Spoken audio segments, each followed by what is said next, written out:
Sean Clifford, he's been up and down throughout his long college career. And this Michigan pass rush has been really exploding the last couple of weeks with the emergence of Mike Morris. And his last name now is Oki, not Anoma, but Oki. He actually changed it during the season. Okay. How has Sean Clifford kind of been this season for the most part, especially when he is under pressure? Has he been susceptible to turnovers? Do you kind of worry about him in a big spot? I mean, I think any Penn State fan tells you they don't worry about Sean Clifford in big spot. It's just they got their blue and white goggles on and they're hoping for the best. Right. It's weird with Cliff because it's not the turnovers that kill him. He's only thrown 2 interceptions this year. It's not the turnovers that kill Sean Clifford. It's the amount of chunk plays and yards he leaves on the field. It's the times where he'll have a good pocket and he just panics and mechanics go south. He doesn't set his feet and he's missing open receivers. It's when, he doesn't go through his progressions well and tries to force a ball to a guy 10 yards, 12 yards down the field and misses the dump off back out of the backfield, who if you dump it to him is going to go for 7, 8, 9 yards on the first down to move the sticks. So with Sean Clifford this year, at least, it has not been the turnovers that have been a problem. It's been missing the plays that are there to be made. And it's been very inconsistent, which, I guess the first 5 games in a lot of ways have been his career in a nutshell. Against Purdue, he looks absolutely horrendous in the second half, throws a pick 6 that looks like it's going to bury Penn State. And then on the last drive of the game, looks like he's John Elway against the Cleveland Browns in the playoffs, and he goes to Auburn, second or third play of the game. Owen Papo about knocks him halfway into next century. And then he turns around and scores 4 touchdowns. But then against Central Michigan and Northwestern, probably the 2 worst defenses you're going to play this year, at least the 2 worst teams, maybe not defenses, Northwestern, but he looks totally incompetent. Looks like he doesn't know what he's doing. And that's the Sean Clifford experience. It's what we've lived for 4 years. I think what makes this year so much different than past years is in the past, and as anyone who watched Penn State against Iowa last year after Clifford got hurt, what the quarterback situation was like behind him. That's not the case anymore. Drew Allar, man, he last year, number 1 quarterback in the country, 247 Sports had him like the 2 or 3 overall player in the country. He's looked like the real deal. And I will be very curious to see on Saturday, if Clifford is struggling and Penn State falls behind, and if they're struggling to get the offense going. James Franklin keeps talking how they want to get Allar a series at least in the second quarter of every game, get him at least 1 series with the starting offense. I would be very curious to see Saturday if we get middle of the second quarter, and let's say this thing's like 14-3 Michigan, 10-3 Michigan, Penn State's offense is kind of out there just clodding around. If they give that series to Allar, when he's played this year, he's looked every bit the part of a 5-star quarterback. So, I think in a lot of ways, it might be somewhat comparable to McNamara and McCarthy last year. I'm sure a lot of Michigan fans, they saw McCarthy, they saw how highly rated he was as a true freshman. They saw the talent, and you saw McNamara, similar to Clifford, probably not necessarily play poor enough to lose the job per se, but when you've got that talent behind a quarterback who's playing kind of very average, it's going to rile up a fan base. So, yeah, I think Sean Clifford. We know about that, Marty. Yeah, we know about the here. Not to get too far off track, but I'm actually Blake Corum's aunt and uncle, their son and mine are best friends. So, I talk a lot of Michigan football with her. And, yeah, I understand that. Trust me. But, yeah. And so, anyway, I will be curious to see if they are willing to give Allar any series if Cliff's struggling Saturday. And I think in a lot of ways, Sean Clifford might be the key to this game. Because if you get the Sean Clifford that we saw at Auburn, if we get the Sean Clifford that we've seen at times in the past, we saw against Michigan in 2019 at the whiteout, and obviously totally different because that game was a whiteout game. But if you get anything like that, like the Clifford we saw last year at Kinnick Stadium before he got hurt, we get that Sean Clifford Saturday, I'm going to feel really, like, if you would tell me that's a Sean Clifford we're getting, I would pick Penn State to win this game just because I think I would trust that Sean Clifford a little bit more than I would trust JJ McCarthy right now. But are you going to get that Sean Clifford? You've got no idea. That's part of the Sean Clifford experience. That's part of what makes every Saturday so wild and wonderful as a Penn State fan, because some days you're going to get great quarterback play out of him. Some days you're going to get horrendous quarterback play. In a lot of games, it just falls somewhere in between. And you just got to hope that when he does miss those open receivers, when he does make that throw off his back foot that sails into the arms of a defender, it either doesn't come back to bite you or you're able to overcome it. I got to check out in Hey, just Mark, a second. sure, you got your last. Mark, you're about to leave here soon, so go ahead, share your closing comments. Yeah, my last take on Sean Clifford would be I became somewhat of a Sean Clifford fan last season, just knowing they can't run the ball. The entire offense is on his shoulders. They can't run the ball. They give him no offensive support in the running game. He's hurt. He's gutting it out, probably it's 70%, if that, through the last half of the season. And he's actually a really good runner. He's not known for that, but if the defense isn't paying attention, he can really gash you. He's a pretty athletic guy. So he gained a lot of respect from me there. But you're right, Marty. I'm watching the Purdue game, and I don't normally do this at the end of the game. I went back and I watched like the last 3 drives or 4 drives, and there were because I just wanted to see again what I thought I was seeing. And I was watching Sean Clifford's throws, and for about 3 consecutive drives, including that pick 6, which like sailed like 8 feet over the receiver's head right to the defensive back. I'm like seeing him miss not just that throw, like 3rd and 5, boom, misses a throw. It was right there, first down throw. And then the last drive, he can just shake that off, and he throws like 4 dimes, and they win the game. But you're right, Drew Aller comes into the game, and from the very first throw, he throws like an out that just looks like Aaron Rodgers threw it. It's different when the ball, we always say it's like that starting pitcher who just has that, that easy 97 or 98. The ball just looks different coming out of his hand. Yeah. And he makes throws that most human beings are not capable of making. And when he's doing it as an 18-year-old kid, it's tantalizing what it could be. But yeah, one point Mark made there before he had to sign off about Clifford and his legs.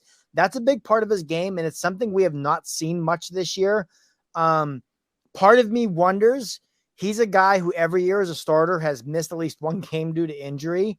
And part of that's just the way he plays. He plays with a lot of reckless abandon. Like Mark said, the respect thing. There's not a Penn State fan out there that doesn't have the respect out the wazoo for Sean Clifford, because he has put his body on the line for this program for 4 years, has played hurt for this program multiple times. There was a game against Ohio State in Columbus in 2019 where I think going in, Ohio State was ranked number 1. Penn State was like 5 or 6, where Clifford could barely walk and went out there and gave it everything he had, and Penn State only lost by like 8. He's tough as nails. But to circle back to that running game, we haven't seen a lot of it yet this year, and I wonder if that's because, especially once Penn State got past Auburn, like, all right, we're going to be 5-0 when we hit this Michigan, Minnesota, Ohio State stretch that's going to define our season. Let's save the mileage on his legs. Let's try and save the hits he's taking. So when we go to Ann Arbor, when Ohio State comes to town, he's fresh, he can run, he can do what makes him best, because that's when Sean Clifford is at his best, when he can run around, he can improvise, allow receivers to get open, pick up first down with his legs. So I will be very curious to see on Saturday if we see them run Sean Clifford a lot more than we've seen this year. And part of that also is, again, having a Lar behind Clifford. If Clifford gets knocked out of the game, gets banged up, you're not going to be nearly as concerned as you were in the past about what you do at quarterback then. Yeah, and we've actually had similar concerns about JJ. I know myself and my co-host Desmond. We have brought up how we've noticed JJ hasn't been utilizing his legs as much the last couple of weeks, and I'm not sure if you noticed. You probably do, since you have a connection to Michigan. But our primary back, okay, McNamara, is actually out with an injury right now, and some of the speculation is that maybe JJ is either trying to be smarter with his decision making, just trying to protect himself in general, or he's kind of gotten an edict from Harbaugh saying, "Hey, look, our backup quarterback situation is a little bit different right now. Cade's out, so we really need you to protect yourself because you can't afford to lose you for the game." So that's also an element that we've been looking internally here in Michigan. Is look, JJ's part of the allure with JJ is not only his arm, but he's very, very athletic. Now, he's not Lamar Jackson type athletic, but he's very, very mobile. And he likes to run. He looks forward to it. Actually, a little bit too much. Sometimes I wish he would slide and not take certain hits. But that is something that I'm very interested to see if he's going to utilize more versus Penn State. Because look, as you've noted and other people recognize as well, Penn State has a pretty good pass rushing attacks, especially with Joey Porter Jr. And what if the play does break down? Is he not going to be afraid to use his legs to extend the play, or just take off? A lot of times, Marty, you ever notice, and I love when I see quarterbacks do this, is that especially if it's like a 3rd and long, and your offense is in a spread formation, you spread the defense totally out, and if the defense is a man-to-man, a lot of times the middle of the field is wide open, right? Because everybody's going to their assigned man. And a lot of times the quarterback, if they want to, as long as there's a little bit of a gap in their pass protection, they can just take off and get it easy, 6 or 7 yards, if they wanted to. And if you have an athletic guy, they can get even more. So those are the type of situations that, in awareness, that I would like to see JJ have. And I would say, from a big game standpoint, this is the biggest game JJ has ever started. And with that being said, I'm a little bit nervous about his approach. Would he try to do too much? But what does give me solace is, this kid has passed the test every single time.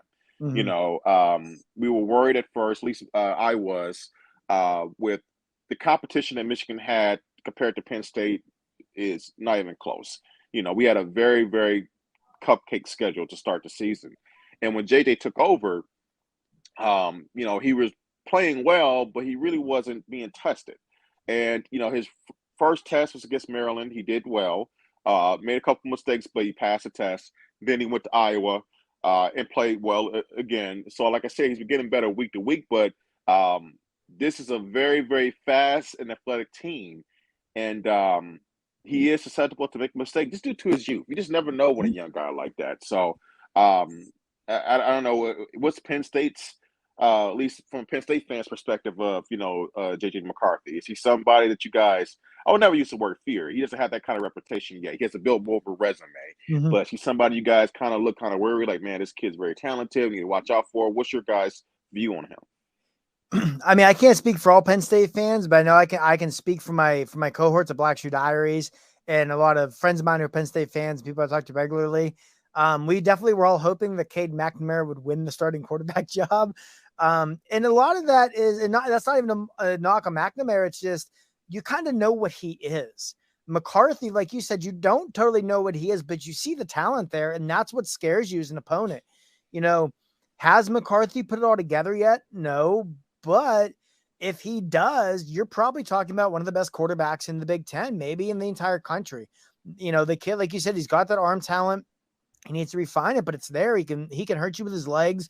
So I definitely think he's a quarterback who worries Penn State fans. I think any Penn State fan tells you they don't worry about McCarthy and his just pure talent ability is lying to you. But, I think one good point you made is just being his first real big test as a starting quarterback. I mean, yeah, he went to Kinnick Stadium. Yeah, that Iowa defense is still legit. But when you're facing an opposing offense that is going to struggle to get the 10 points, yeah. You're going to, first off, you're going to follow a totally different offense. Because I remember watching that game, and Michigan got the ball, goes down, scores, make it 7-0. Like, this is over. Iowa's not matching this. That's sort of 7-0. So you're going to call a different game. You don't have to worry about, being so fine with things and so perfect. And this is a Penn State defense that anyone who is a big time college football fan who's watched Manny Diaz defenses over the years, this is a Manny Diaz defense to a T. They're going to give up chunk plays because they're uberly aggressive, but because they're uberly aggressive, they're going to force 2 or 3 turnovers a game. They're going to be in your quarterback's face. They're going to be getting 2 or 3 sacks. And that's what Manny Diaz wants.